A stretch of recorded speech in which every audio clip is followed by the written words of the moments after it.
Hello, folks. Welcome to another PyMCon interview. Today, I have Abuzar, and he's going to be giving a talk and a tutorial on changepoint inference. But before I get to that, and before I take away his whole intro, do you want to give your own introduction? Sure.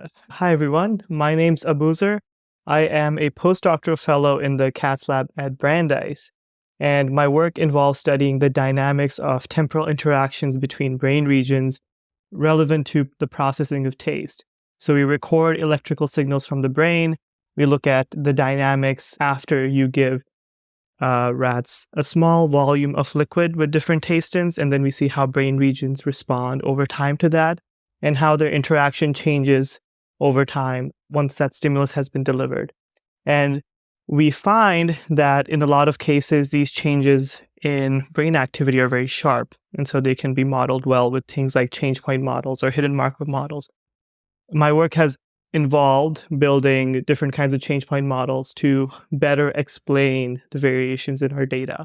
And that has involved me working a lot with PyMC because it allows me to build bespoke changepoint models, as I will talk during my PyMCon.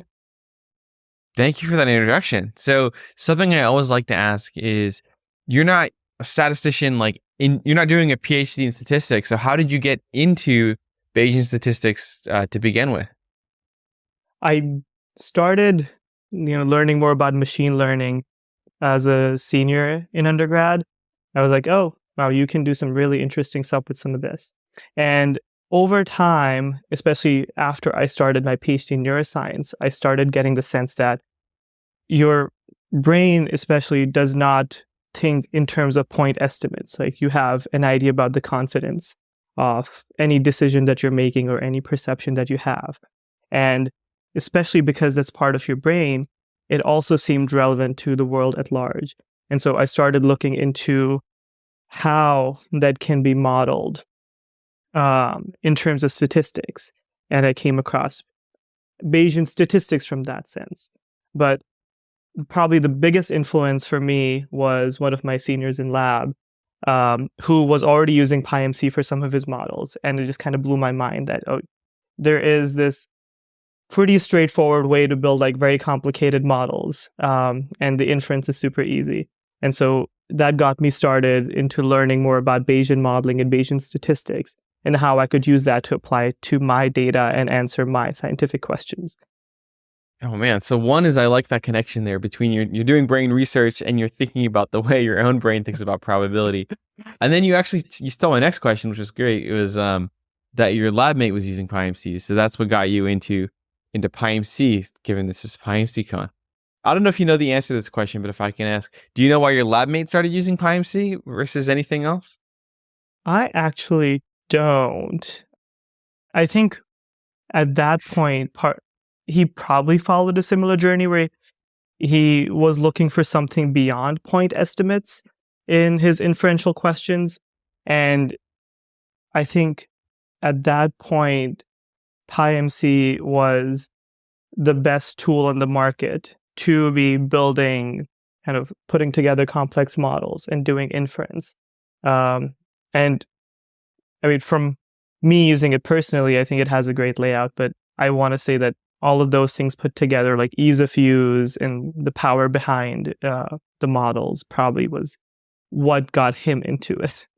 I know why me and, possibly my senior got into PyMC. I was curious that, PyMC is not the only probabilistic language on the market. You have Pyro, you have Edward. These languages specialize in different realms of probabilistic programming. And without being a developer in either of these languages, my sense is that something like Pyro, they're full in on just variational inference, and they seem to have more advanced capabilities in that realm.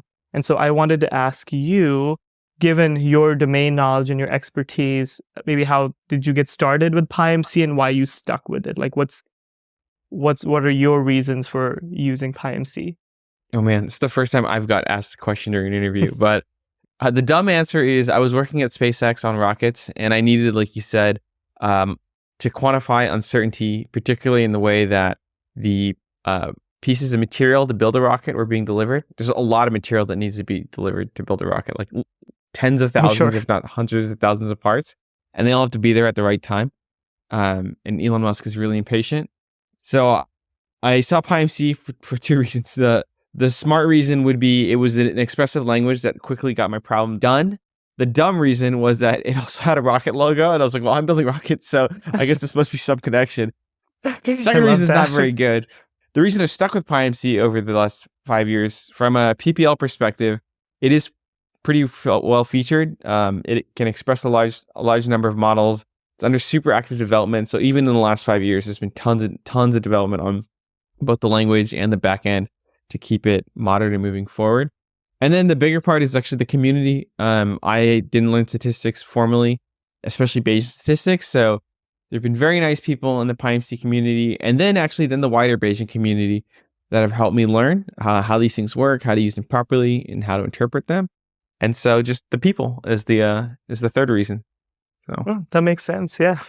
that's part of the reason I do PyMCon and talk to people like you. I think there's always the math and the statistics and the code, and that's usually what people see first, and sometimes get overwhelmed by first. But closely related to that and is all the people that are around there. So I wanted to ask you, there are going to be people watching this now and over the future that are trying to get into Bayesian statistics. What advice would you give them to help them have a smooth on-roading or unwrapping into this world of stats? So I'm going to roll a little anecdote in here. When I started in my PhD lab, there have been a few papers published using hidden Markov models to analyze neural data. But as soon as I joined, we started having some problems with them. The model seemed to be focusing on what we call like high-firing neurons. And so basically, if you're recording 15 neurons, the HMM just focused on one of them. And that had to do with the fact that it was a categorical HMM. But we spent like about a year tweaking things to figure out why that was the case. And during that time, as I was trying to learn more about the math behind HMMs, I was like, okay, something is not working. Probably because I did not have a formal background in statistics, everything, just seemed very arcane. And so my recourse to that was to try doing things hands-on. And I was like, okay, there's really no point in me writing an HMM all over again, because that's not going to really explain to me the mechanics behind it. So I was like, I'll start with something simpler. Let's try building a changepoint model. And then as I was looking into building changepoint models, I saw the book Bayesian Programming for Hackers. And I forgot the name of the author at this point, but they have a changepoint model, a very simple Poisson changepoint model on the coal mining disasters dataset. And I was like, I can do this. And then starting from there, I applied literally the same model to neural data. Like you can pick it up and apply it to what we call like spike trains for neural data. And I was like, okay, this won't work. Like I'll have to keep adding things to it. And I was realizing that as I kept adding things to it, I was getting a better understanding for the underlying mechanics behind these models. To wrap up that long anecdote, my advice would be to try things hands-on. You might be a different kind of person, but for me, it makes a world of a difference to actually try a model, see where it fails, and add to it. And I know, at least for PyMC and Bayesian modeling in general, the iterative aspect is really important. But along with that iterative aspect, not only are you improving your model, but I would say you're also improving your understanding of how that model is working. So read Bayesian Programming for Hackers. I know you have a book, Raveen, on probabilistic programming, which has examples. So try that all out. Get in there, get your hands dirty. And I would say that's how you would probably learn best about these.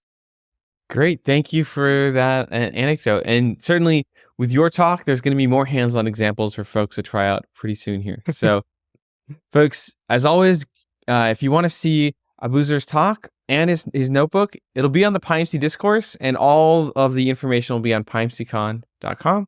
Abuzar, we're really looking forward to having you be a part of PyMCCon, and I'm excited to see all the stuff you're going to put out there in the world. I'm really excited to be doing this. Thank you for having me.